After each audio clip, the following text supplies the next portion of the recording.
bienvenidas a Susurros del Inframundo. Mi nombre es Elena Van Morten. Este podcast estará dedicado para esas personas que amamos el terror y sus historias, pero también a los que pertenecemos a la lista negra de Morfeo. ¿Qué quiero decir? Los que sufrimos insomnio y ansiedad. En esta emisión les leeré el libro El Exorcista por William Blatty. Así que pónganse cómodos o cómodas, apaguen las luces y que su mente recree la siguiente historia que les contaré.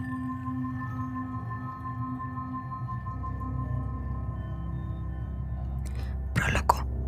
Irak del Norte. El ardiente sol hacía brotar gotas de sudor de la frente del viejo, pese a lo cual este cubrió con sus manos la taza de té humeante y dulce, como si quisiera calentárselas. No podía desprenderse de la premonición. La llevaba adherida a sus espaldas como frías hojas húmedas. La excavación había terminado. El informe había sido revisado cuidadosamente, paso por paso.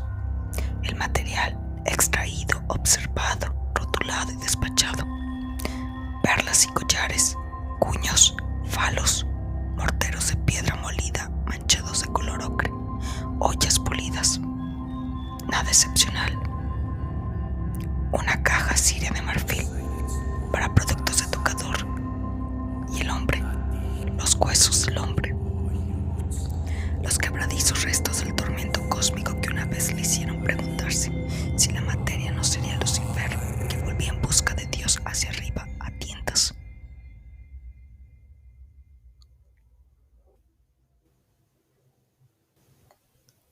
Y sin embargo, ahora sabía que no era así.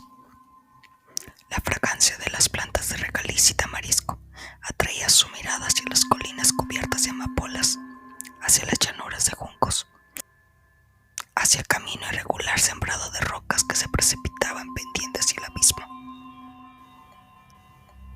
Al norte estaba Mosul, al este Erbil, al sur Bagdad, Kiruk y el ardiente horno de Nabucodonosor. Movió las piernas debajo de la mesa que estaba frente a la solitaria choza, junto al camino, y miró las manchas de la hierba en sus botas y en sus pantalones color caqui. Sorbió el té. La excavación había terminado.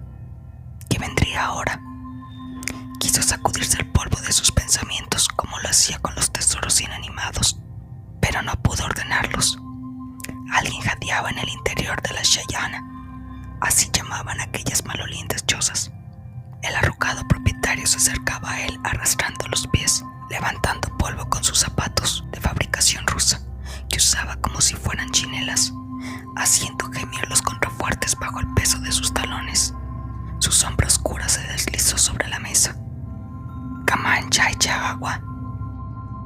El hombre vestido de color caqui negó con un movimiento de cabeza y bajó la vista hacia sus zapatos embarrados y sin cordones, cubiertos por una gruesa capa de deyecciones geológicas del dolor de vivir. La sustancia del cosmos, reflexionó calladamente. Materia, pero de algún modo, espíritu al fin. El espíritu y los zapatos eran, para él, solo aspectos de un elemento más importante, prístino y totalmente distinto. La sombra se movió. El kurdo se quedó esperando como una vieja deuda.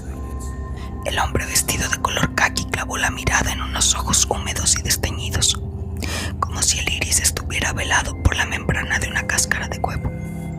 Glaucoma. Antes no hubiera podido querer a este hombre. Sacó la cartera y buscó una moneda entre los billetes rotos y arrugados. Unos dinares, un carnet de conducir iraquí, un almanaque de plástico descolorido de 12 años atrás. En el reverso tenía la inscripción: lo que damos a los pobres es lo que nos lleva con nosotros cuando morimos. La tarjeta había sido impresa en las misiones jesuíticas. Pagó el té y dejó una propina de 50 fils sobre una mesa resquebrajada de color desvaído. Caminó hasta su jeep. El suave clic de la llave al entrar en el arranque se oyó secamente en el silencio. Esperó un instante, lleno de inquietud. Apiñados Situados en la cima de un monte, los techos en doble vertiente de Erbil surgían a lo lejos, suspendidos de las nubes como una bendición de piedra y barro. Él sentía que las hojas le oprimían la espalda con más fuerza. Algo acaba de ocurrir. Alamak Chagagua. Dientes podridos. El kurdo sonreía y saludaba con la mano. El hombre vestido de color caqui buscó afecto en el fondo de su ser y pudo responder agitando la mano con una sonrisa forzada que se oscureció al desviar la vista. Puso en marcha el motor, dio la vuelta en redondo y se dirigió a Mosul. El kurdo se quedó parado mirando, con la rara sensación de haber perdido algo, mientras el jeep cobraba velocidad. ¿Qué era lo que había perdido? ¿Qué era lo que había sentido en presencia del extraño? Algo parecido a la seguridad, un sentimiento de protección y de profundo bienestar, que ahora disminuía a medida que el jeep se alejaba veloz. Se sintió extrañamente solo. El detallado inventario estuvo listo para las 6:10. El Mosul encargado de las antigüedades, un árabe de mejillas caídas, registraba cuidadosamente el último ingreso en el libro mayor que estaba sobre su escritorio. Se detuvo un momento, levantando la vista hacia su amigo mientras sumergía su pluma en el tintero. El hombre vestido de color caqui parecía perdido en sus pensamientos.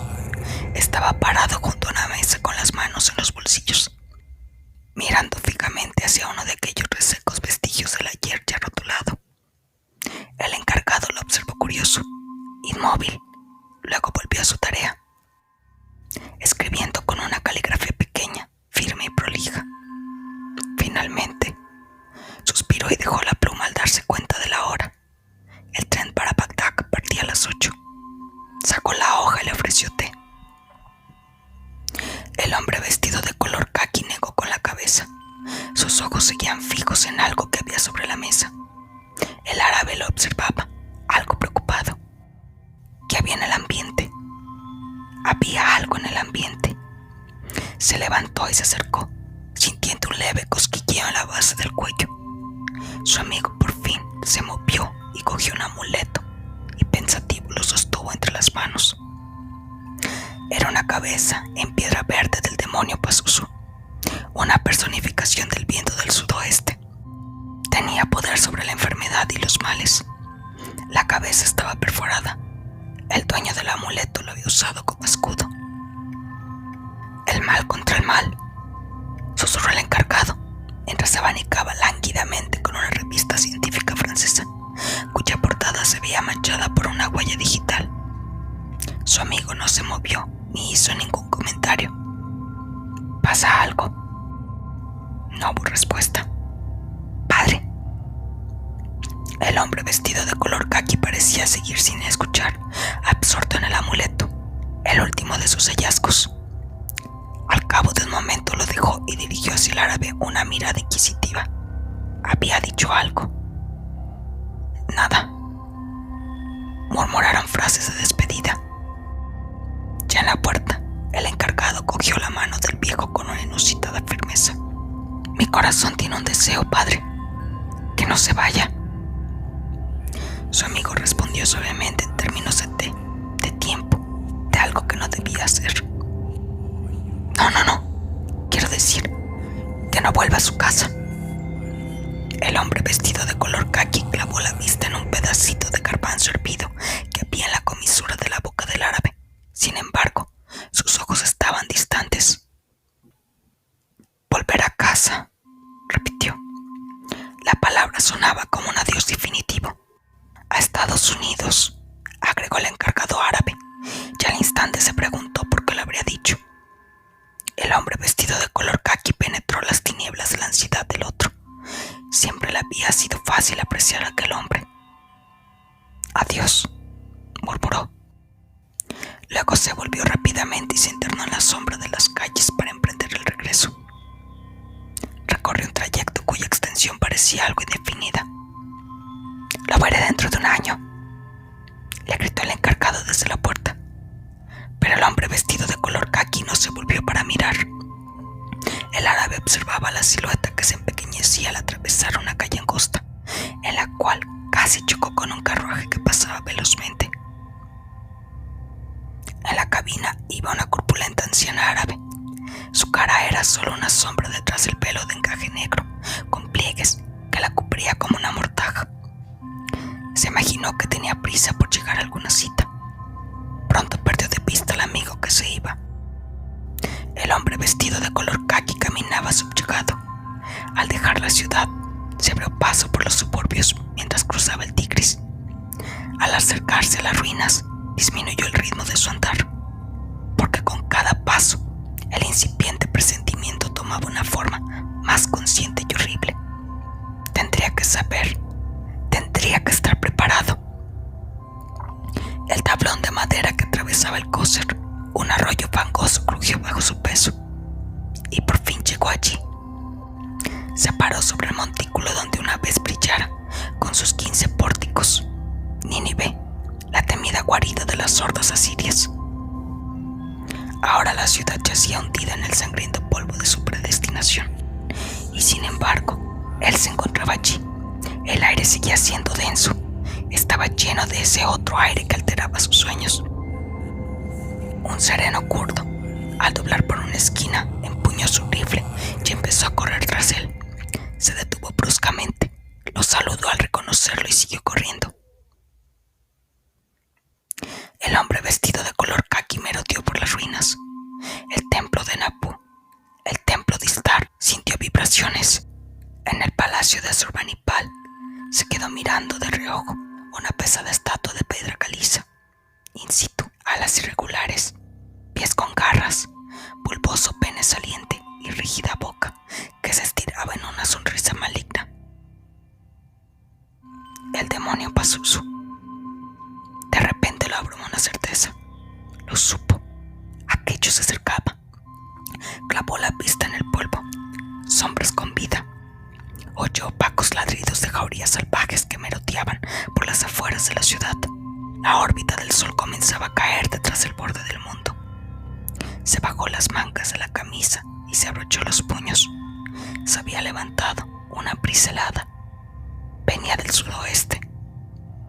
Partió presuroso hacia Mosul a tomar el tren, con el corazón encogido por la escalofriante convicción de que pronto se enfrentaría con un viejo enemigo.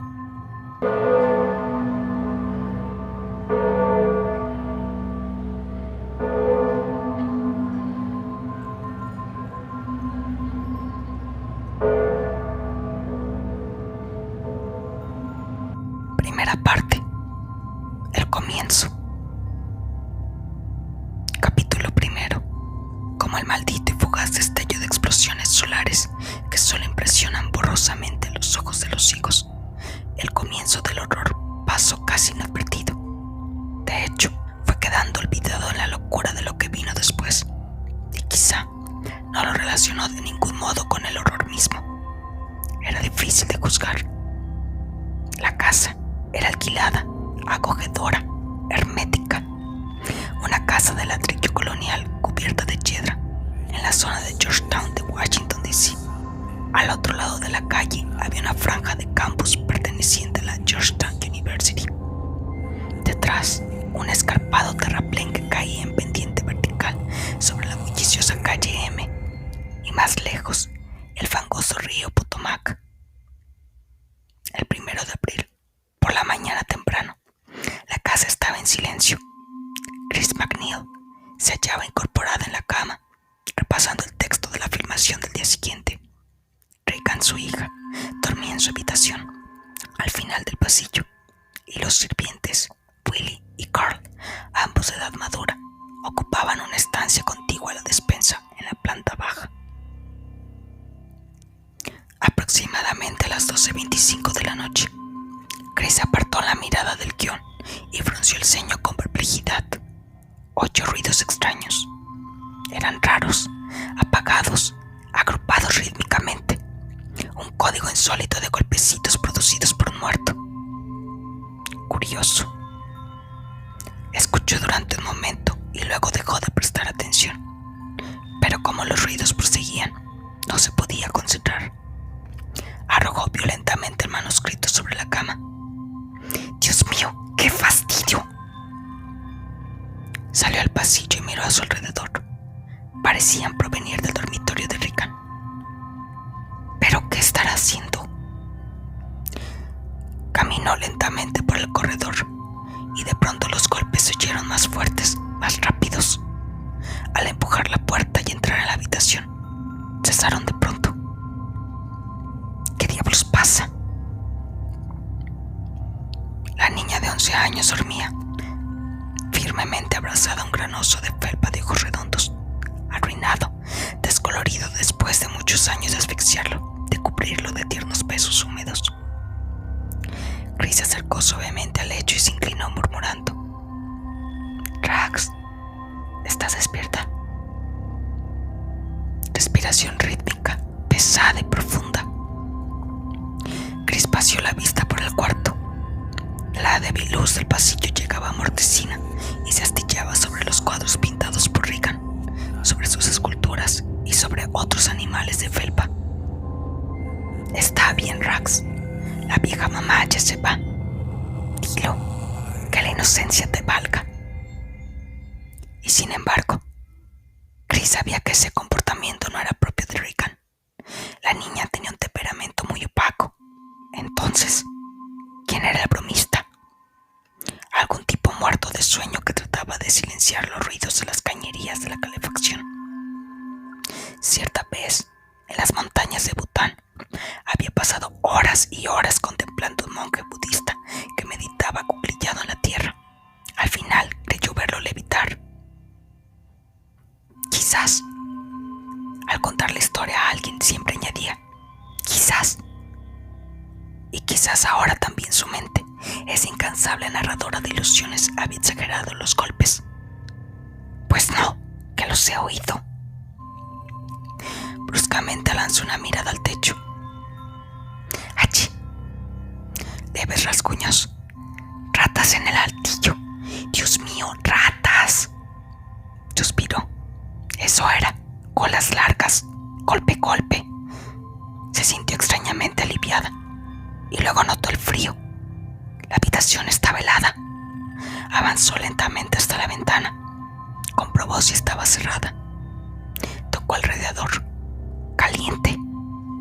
¿De veras? Desconcertada, volvió hasta la cama y puso su mano sobre la mejilla de Regan. La tenía suave como de costumbre y ligeramente sudorienta. Ah, debo estar enferma. Miró a su hija, su nariz respincada y su cara pecosa, y en un rápido impulso de ternura se agachó y la besó en la mejilla. «Te quiero mucho», susurró. Luego regresó a su dormitorio y a su libreto. Lo estudió durante un rato. La película era una segunda versión de la comedia musical Mr. Smith se va a Washington. Se le había agregado una trama secundaria acerca de las rebeliones universitarias. Chris era la protagonista. Hacía el papel de una profesora de psicología que estaba de parte de los rebeldes. Yo odiaba ese papel. Es estúpido. Esta escena es absolutamente estúpida. Su mente, aunque no cultivada, no confundió nunca los eslogans con la verdad. Y con la curiosidad de un pajarito ignorante, picoteaba incansablemente entre el palabrerío para encontrar la reluciente verdad escondida. Y de este modo, para ella la causa revolucionaria era estúpida. No tenía sentido. ¿Cómo es eso?, se preguntaba. Brecha de generaciones. Absurdo. Yo tengo 32. Es una pura y simple estupidez. Es... Calma. Una semana más. Había completado la filmación de interiores en Hollywood. Lo único que faltaba eran unas cuantas escenas exteriores en el campus de Georgetown University. A partir del día siguiente, como era Semana Santa, los estudiantes fueron a sus casas. Se empezaba a amodorrar, párpados pesados. Volvió una hoja curiosamente desgarrada. Distraída sonrió. Su director inglés. Cuando estaba muy nervioso, arrancaba una tirita estrecha del borde de la hoja que tuviera más cerca y luego la masticaba poco a poco hasta que se convertía en una pelota en su boca. Querido Burke. Bostezó y miró tiernamente bordes de las hojas del guión. Las páginas parecían mordisqueadas. Se acordó de las ratas. ¡Ay, qué ritmo siguen esas malditas! Mentalmente anotó que le diría a Carl que pusiera trampas por la mañana. Dedos relajados. Manuscrito que resbala. Lo dejó caer. Estúpido. Es estúpido. Una mano tanteando para encontrar la perilla de la luz. Listo. Suspiró. Durante un rato se quedó inmóvil, casi dormida. Luego se quitó de encima la sábana con una pierna perezosa.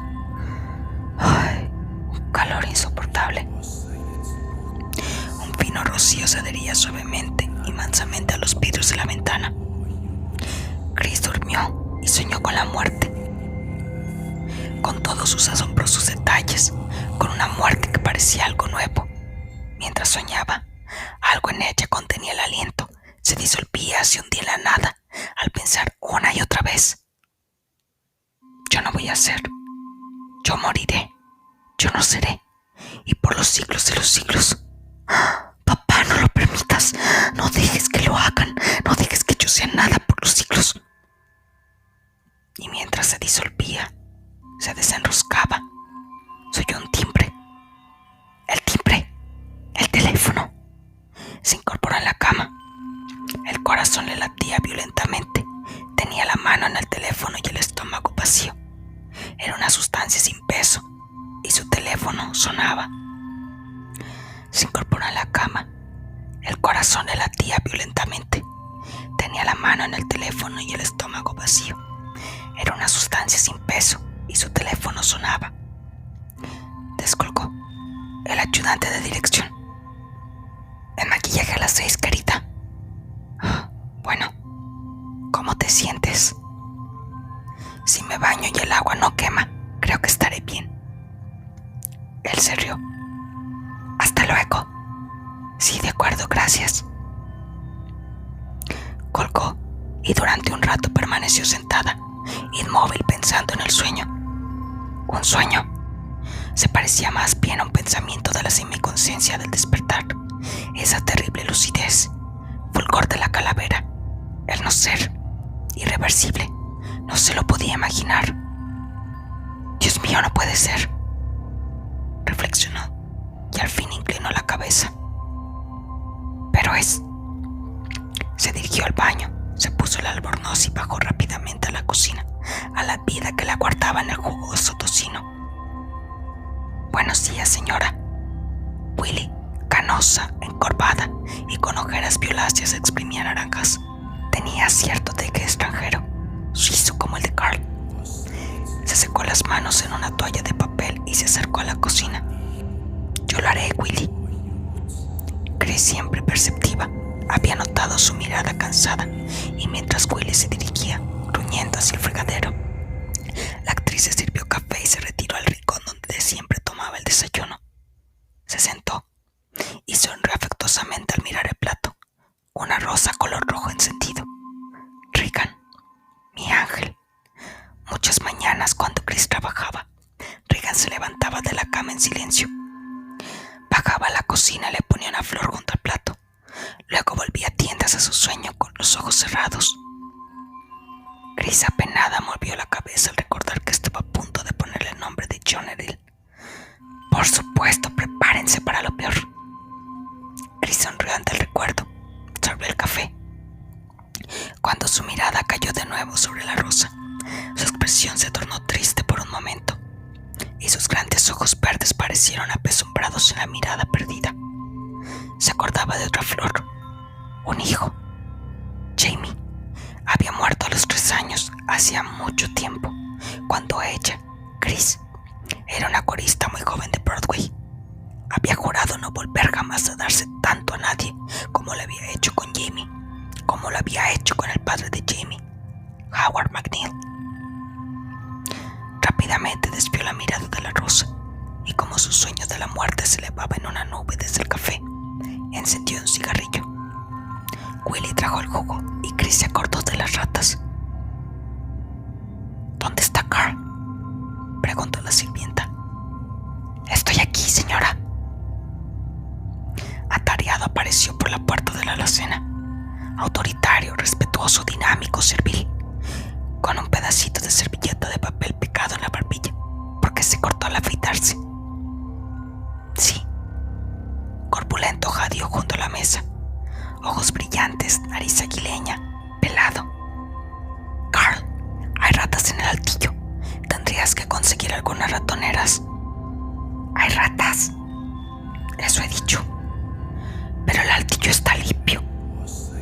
Bueno, está bien. Tenemos ratas prolijas. No hay ratas.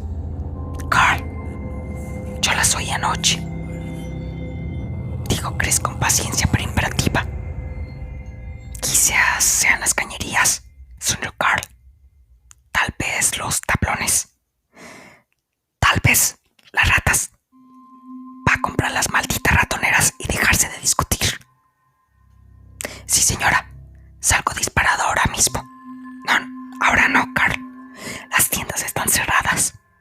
Están cerradas, refunfuñó Willy. Voy a ver. Y se fue. Chris y Willy intercambiaron miradas.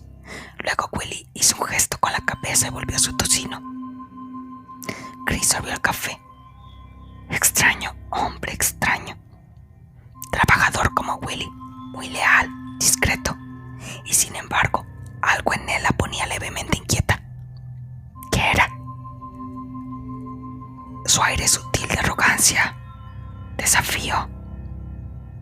No, otra cosa. Algo difícil de definir. La pareja hacía 6 años que trabajaba para ella y Carl seguía siendo un enigma, un jeroglífico no traducido que hablaba, respiraba y le hacía los mandados con sus piernas hinchadas. Sin embargo, detrás de la máscara se movía algo. Se podía oír su mecanismo latiendo como una conciencia. Apagó el cigarrillo. Oyó el chirrido de la puerta de la calle, que éste abría y luego se cerraba. «Están cerradas», dijo Willy entre dientes. Chris mordiscó el tocino. Después volvió a su habitación donde se vistió con su conjunto de jersey y falda. Se echó una rápida mirada en el espejo, observando con atención su rojizo pelo corto, que parecía siempre despeinado, y las pecas en su pequeña cara limpia. Luego se puso visca y sonrió como una idiota. «Hola, encantadora vecinita. Puede hablar con su marido, con su amante, con su amiguito. ¡Oh! Su amiguito está en el asilo de mendigos. Llaman de Seabón». Se sacó la lengua a sí misma y al instante perdió su animación. Dios, qué vida. Tomó la caja de la peluca, bajó pensativa la escalera y caminó hacia la risueña calle arbolada. Ya fuera de la casa se detuvo un momento. La mañana le hizo contener el aliento. Miró hacia su derecha. A un lado del edificio, unos viejos escalones de piedra se precipitaban hasta la calle M, abajo, a lo lejos. Un poco más allá estaba la entrada de las cocheras, que en otro tiempo se usaron para guardar tranvías, estilo mediterráneo, techo de tejas, pies rococó, ladrillo antiguo. Los contempló tristona. De ficción, calle de ficción.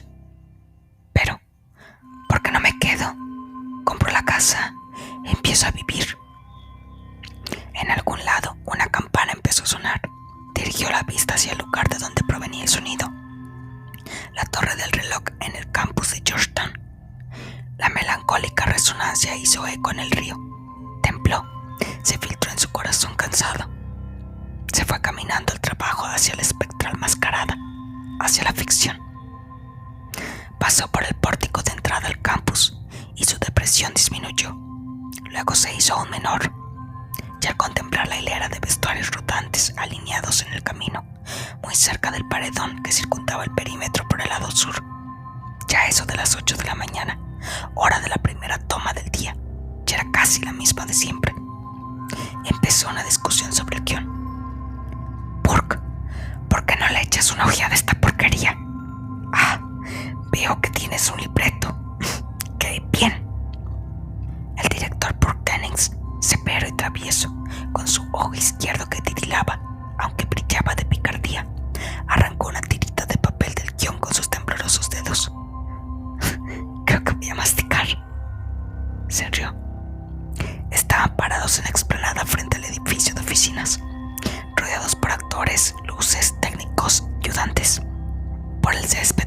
diseminados a algunos espectadores, en su mayoría profesores jesuitas, muchos niños.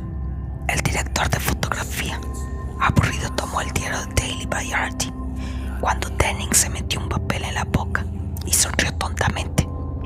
Después de la primera ginebra de la mañana tenía una ligera halitosis. Me alegro mucho de que te haya dado un libreto. Un astuto cincuentón de aspecto débil hablaba con un inconfundible acento inglés tan cortado y preciso que sublimaba aún a las más crudas obscenidades, que las hacía incluso elegantes. Cuando bebía, daba la impresión de que iba a estallar en carcajadas. Parecía que estuviera haciendo constantes esfuerzos para conservar la compostura. Bueno, nena, dime, ¿qué pasa? ¿Qué es lo que anda mal? La escena en cuestión requería que el decano de la mítica universidad hablara a un grupo de estudiantes en un intento por sofocar una manifestación pacífica con la que habían amenazado. Entonces, Chris tenía que subir corriendo los escalones de la explanada, encararse con el decano y señalando el edificio principal y gritar: ¡derribémoslo! No tiene ningún sentido, dijo Chris. Sin embargo, está perfectamente claro, mintió Dennings. ¿Por qué diablos tiene que echar abajo el edificio, Burke? ¿Para qué? ¿Me estás condenando a prisión? No, estoy preguntando, ¿para qué? Porque está allí, querida. ¿En el guión? No, en el tema. Bueno, pero sigue sin tener sentido, Burke. Ella no haría eso. Sí que lo haría. No lo haría. Mandamos llamar al autor. Creo que está en París. ¿A qué ha ido allí? A esconderse. No, a fornicar. Lo articuló con impecable dicción. Sus ojos astutos chispeaban en una cara pálida, mientras las palabras se elevaban tersa y se transformaban en un capitel gótico. Chris se le apoyó blandamente en los hombros, riendo. Ay, Burke, no tienes arreglo. Sí, lo dijo como César al ratificar con modestia los informes de su triple rechazo de la corona. Bueno, entonces seguimos con esto. Chris no escuchó. Había arrojado una mirada fugaz y avergonzada a un jesuita cercano. Ella quería comprobar si había oído o no la obscenidad. Morena cara arrugada, como la de un boxeador, jovial, cuarentón. Había cierta tristeza en sus ojos, algo de un sufrimiento, y sin embargo, su mirada fue cálida y tranquilizadora al posarse en la de ella. Había oído y sonreía. Echó una ojeada a su reloj y se alejó. Digo, que sigamos una vez con esto. Se volvió sorprendida. Sí, tiene razón, Burke. Vamos a hacerlo. Gracias a Dios. No, espera. Pero caramba. Protestó por la adición introducida en la escena. Opinaba que el punto culminante eran las palabras que tenía que pronunciar y se oponía a entrar corriendo inmediatamente después por la puerta del edificio. No le agrega nada, dijo Chris. Es estúpido. Sí, querida, tienes razón, admitió Burke sinceramente. Sin embargo, el director de fotografía insiste en que lo hagamos. Continuó. De modo que así será. ¿Entiendes? No, por supuesto que no. Es estúpido. Observa la siguiente escena. Rió.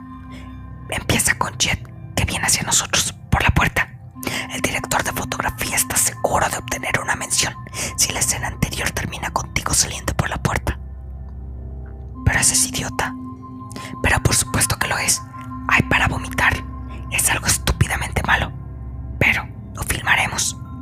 Aunque puedes estar segura de que lo arreglaré cuando demos los últimos cortes. Va a ser un bocado sabroso. Chris se rió. Estuvo de acuerdo. Burke miró en dirección al director de fotografía, que era conocido como un egoísta temperamental, muy aficionado a las discusiones que hacen perder el tiempo. Estaba ocupado con el operador. El director respiró aliviado. Mientras esperaba al pie de la escalinata que las luces se calentaran, Chris miró a Dennings cuando éste le lanzó una obscenidad a un desventurado ayudante. Luego se iluminó ostensiblemente la cara. Parecía deleitarse con su excentricidad. después de haber bebido una cierta cantidad, explotaría el mal genio. Y si esto sucedía a las 3 o 4 de la madrugada, podría llamar por teléfono a gente importante y hacerla objeto de provocaciones futiles. Chris se acordó de un jefe de estudios cuyo único crimen fue el de haber hecho, durante las proyecciones de prueba, un comentario inofensivo acerca de la camisa de Dennings, que se veía algo deshilachada. Ello bastó para que lo despertara a eso de las 3 de la madrugada, con objeto de decirle que era un patán de mierda y que su padre había sido, con toda seguridad, un tarado. Y al día siguiente simulaba tener amnesia e irradiaba cierto placer cuando aquellos a quienes había ofendido contaba con detalle lo que les había hecho. Aunque si le convenía, se acordaba. Con una sonrisa en la boca, Chris recordó la noche en la que había destruido las oficinas del estudio, estimulado por la ginebra, en un ataque de furia descontrolada, y como más tarde, cuando le presentaron una cuenta detallada y fotos de los daños, las había descartado con picardía, porque eran puras farsas, ya que los daños habían sido a todas luces mucho mayores. Chris no creía que Dennings fuera ni un alcohólico ni un bebedor empedernido, sino más bien que bebía porque eso era lo que le esperaba de él. Seguía la tradición. Ah, bueno, pensó. Supongo que será una especie de inmoralidad. Se volvió y buscó con la vista al jesuita que le había sonreído. Iba caminando a lo lejos con aire abatido, cabizbajo, una negra nube solitaria en busca de la lluvia. A ella nunca le había gustado los curas, así lo afirmaba, y sin embargo, ¿Lista, Chris?, dijo Dennings. Sí, lista, muy lista. Silencio, ordenó el ayudante de dirección. ¡Se rueda!, exclamó Burke. ¡Cámara, acción! Chris subió corriendo las escaleras mientras los extras aclamaban y Dennings la observaba, tratando de imaginarse qué estaría pensando. Ella había abandonado una discusión demasiado pronto. Lanzó una mirada significativa al script, que se le acercó caminando, sumiso, y le entregó el guión abierto, como un monaguillo entrega el misal al sacerdote en una misa solemne. Trabajaron bajo un sol intermitente. A eso de las 4, el cielo se había cubierto de negras nubes, y el ayudante de dirección despachó el grupo para el resto del día.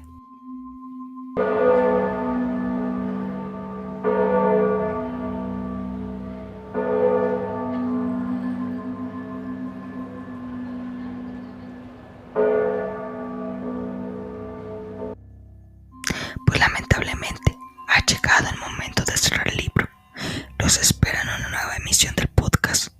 Y como saben, me encuentran en Facebook, Instagram y TikTok como @susurrosinframundo PTCST, en X como @susurrosptcst. También en todas las plataformas de audio como Spotify, Podimo, Apple Podcasts, Google Podcasts, iVoox, y también ahora nos encontramos en YouTube. Así sin más, espero que Morfeo los haya bendecido.